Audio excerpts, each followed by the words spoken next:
Hello, my name is Salih, and today I'll be showing you something that I built for the Mario Kart Hot Wheels track. What this does is it allows you to race the red and blue track to any number of laps that you want, and it'll tell you who's won. It'll also give you a live update of how many laps each side is on, and yeah, here's how it works. Okay, so this invention has two sides. This is the side that will be tracking what lap each team is on, both red and blue.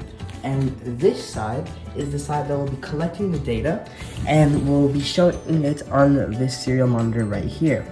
To start the race, first you need to reset the amount of laps to 0 for both teams. This can easily be done by putting your hand under either of these sensors for either red team or blue team. Putting your hand under either will reset both laps. So let's try it. Okay. So this is the operator's board, and the green light will shine once it's been reset. And now the operator is ready to continue with the race. As you can see, as we have reset the lap count for both sides, the serial monitor also displays the word reset to let the operator know that they're ready to go. The amount of laps it takes to win can be adjusted through this variable right here, into win. So currently I've set it to 4, but you can set it to anything you want really. And also attached to the operator is these 3 LED lights right here. There's a green that'll light up when it's reset, as previously shown. The blue that'll light up when the blue team wins, and the red that'll light up if the red team wins. Both racers are now lined up at the starting line, so let's turn it on and see who wins this race.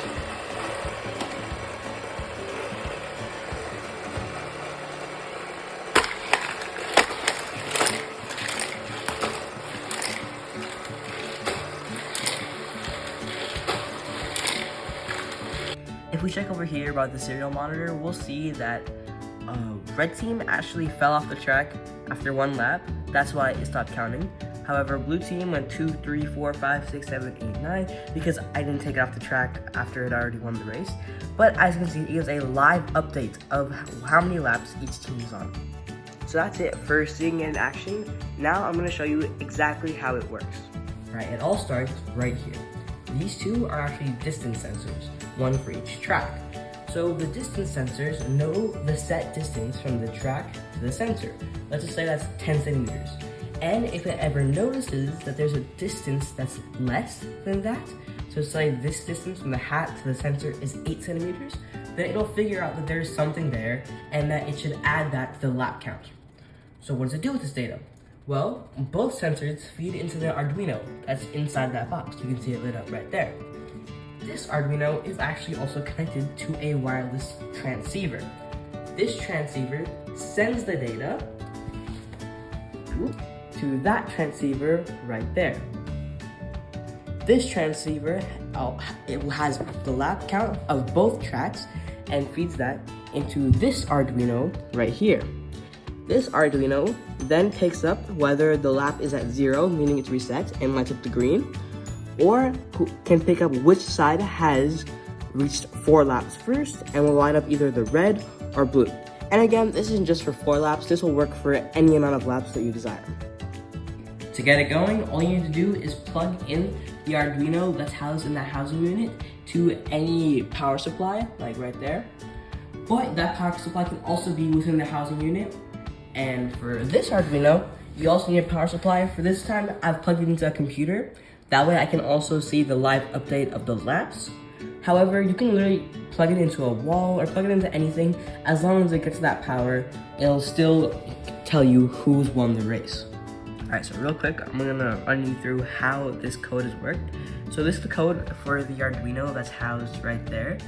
So, alright, so it starts off by telling one of the sensors to turn on and off, meaning just like keep picking up if something's there. If something is seen, then add something to the lap and then send it to the radio. Do that again for the other sensor, same thing there. If the distance picked up is less than the reset distance, then set it to 0 and send that to the radio. So now this is the code for that Arduino right there that belongs to the operator or the referee. So what it does first is it tells the radio to open up and start reading stuff. Then what I actually did was for one of the sensors, actually for the red team sensor, what I did was I added 10,000 to whatever lap it's on. That way I can differentiate between the blue and the red. This can be any really big number that you want, but I just took 10,000. This way, if it's greater than 10,000, then I'll know it's come from the red team. And then once it picks up that it is greater than 10,000, it'll subtract 10,000 to figure out what the actual number of laps it's on. From there, this applies for both sensors. If it's equal to the win, or the number of laps it takes to win, then you've known that that team has won and to light up that light. Also, if the Arduino over there sends a 0, then that means it's been reset and it'll light up the green light as we've shown before, knowing it's been reset. And yeah, that's all. Part of that coding process is also a little bit of tweaking, because you gotta be able to figure out the right distance between this track and that sensor, and gotta pinpoint it to like the right distance. You've also gotta be able to figure out the amount of seconds you want it to refresh. So let me explain that a little bit. So while the car is heading down here, well, it's moving at a certain speed, right? Well, we don't want the sensor to pick it up twice. Say the sensor keeps refreshing the sense like over and over and over again, well then it'll probably pick it up 3 or 4 times when it's going through there. So we gotta find the right delay between each time it senses something. That way it'll only sense it once. And that just takes a little tweaking, but once you get it down, it should work as planned. That's all. I hope you guys enjoyed, and if you really like my idea, hopefully you'll be able to implement it into your designs for this. That way your races aren't limited to just 6 laps and you can limit it to whatever you want. And yeah, thank you so much for watching.